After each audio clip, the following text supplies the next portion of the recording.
रायबरेली में एक दिवसीय दौरे पर पहुंचे सपा के राष्ट्रीय अध्यक्ष अखिलेश यादव ने महंगाई बेरोजगारी पर सरकार को घेरते हुए कहा, प्रदेश का युवा बेरोजगार है। विकास के नाम पर सरकार ने कुछ नहीं किया, एक भी योजना नहीं जमीन पर दिखाई दे रही है। हाल ही में रायबरेली में सोमू ढाबा गिराए जाने को भाजपा की तानाशाही बताते हुए धमकी दी। डिप्टी सीएम केशव प्रसाद मौर्य को बताया बिना बजट का मंत्री, जिनको स्टूल और कुर्सी में फर्क ही नहीं पता।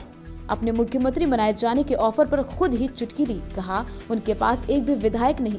वो ऐसे डिप्टी सीएम हैं जिन्हें स्टूल और कुर्सी का फर्क नहीं मालूम। पहले गंगा नदी पर आरती और दिए होते थे, अब विदेशियों को घुमाने के लिए गंगा पर ये चलाया जा रहा है। क्रूज पर भी तंज कसते हुए कहा, मैंने सुना है।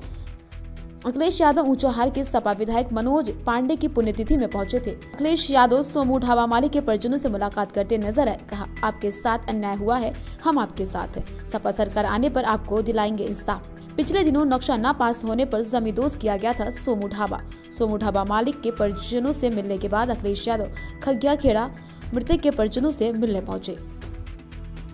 हम लोग आए हैं, पिछले चुनाव के लिए मैं धन्यवाद देता हूं रायबरेली की जनता को कि जिसने हमें बड़ी संख्या में सीटें जिताने का काम किया। कुछ ही सीटें पीछे रह गए, वरना 100% समाजवादी पार्टी यहाँ पर जीत गई थी। मैं यहाँ की जनता का धन्यवाद देता हूँ।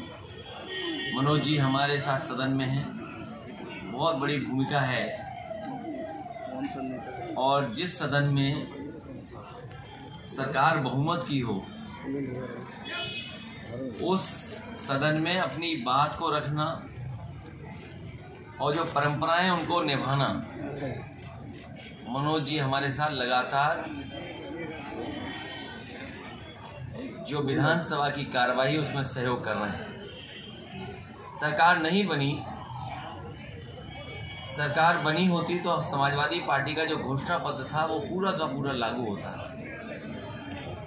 और आज जब हम परिस्थितियां देखते हैं, इस भारतीय जनता पार्टी की 2 सरकारों के चरम सीमा पर महंगाई है, चरम सीमा पर बेरोजगारी है, न्याय की कोई उम्मीद नहीं कर सकता। किसान को जब डीएपी खाद की जरूरत है, किसान को उपलब्ध नहीं हो पा रही।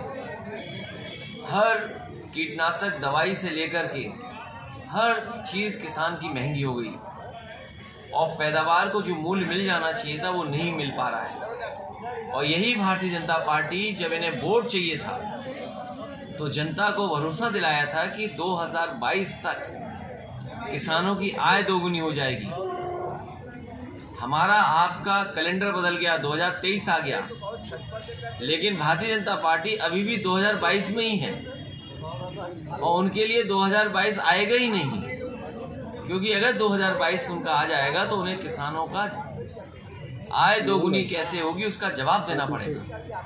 इसलिए भारतीय जनता पार्टी का 2022 अभी तक नहीं आया है और जिस तरीके से अन्याय हो रहा है हम और आप कल्पना नहीं कर सकते। जिस देश में प्रधानमंत्री जी ने ये कहा हो कि अन्ना पशु सड़क पर हैं, अन्ना पशु से किसानों का नुकसान है, उस प्रदेश में कोई न कोई एक्सीडेंट हो रहा है, किसी न किसी का जान जा रही है। इतनी टकराने से, एक्सीडेंट से किसानों की कहीं भी जान नहीं गई होगी जितनी उत्तर प्रदेश में गई है जान अन्ना जानवरों की वजह से।